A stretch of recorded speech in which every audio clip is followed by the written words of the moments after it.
Sponsored by Costa Marina Case Vacanze, B&B e ristorante a Peschici Gargano. Info 348 83 29 295 costamarinapeschici.it.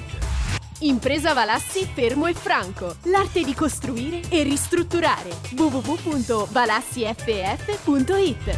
Trattoria Cantù dal 1897 all'Iforna 7 di Olginate. trattoriacantù.com. Studio dentistico Caponero Dottor Livio. Sulla bocca di tutti. caponerolivio.it. Treva Home, la tua casa vacanza sul lago di Como. 340 22 45 235 trevahome.it. A Verona si affrontano la Virtus e il Lecco di Luciano De Paola, due squadre in opposti momenti di forma, con i blucelesti che volano 30 punti in 15 partite nella gestione del tecnico e la Virtus che invece ha raccolto soltanto un successo nelle ultime 10 gare.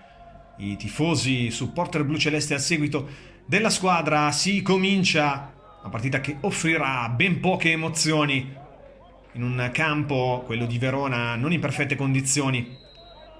Calcio di punizione per Alfredson. Pissardo è costretto a metterci i guantoni, non si fida il portiere bluceleste della traiettoria della punizione dell'ex giocatore dell'Udinese.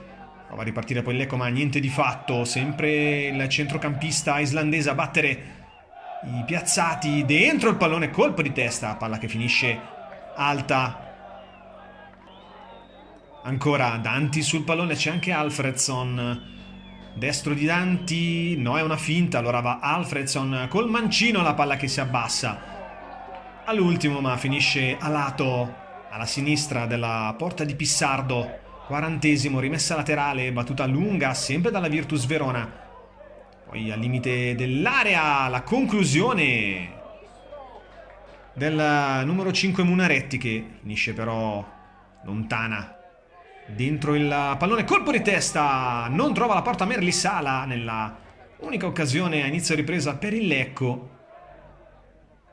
55esimo Alfredson, bello il filtrante per Lonardi, il 17 mette dentro, pallone splendido e poi aggancio di pregevole fattura. Domenico Danti realizza il gol del vantaggio. Dopo l'aggancio c'è l'esterno destro, una giocata pregevole dal punto di vista tecnico. Rivediamo sull'asse Alfredson, bello il filtrante tra le linee, poi Lonardi, l'assist è perfetto e la giocata affrettando i tempi, e con l'esterno destro a battere Pissardo di Danti, è davvero bella, il 10 porta in vantaggio i suoi.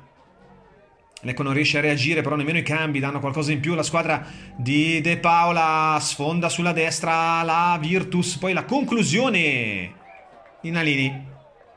Pissardo attento, bella però l'azione lì sulla destra del punta della Virtus, che poi prova ancora con una conclusione da lontano. 73esimo, niente di fatto.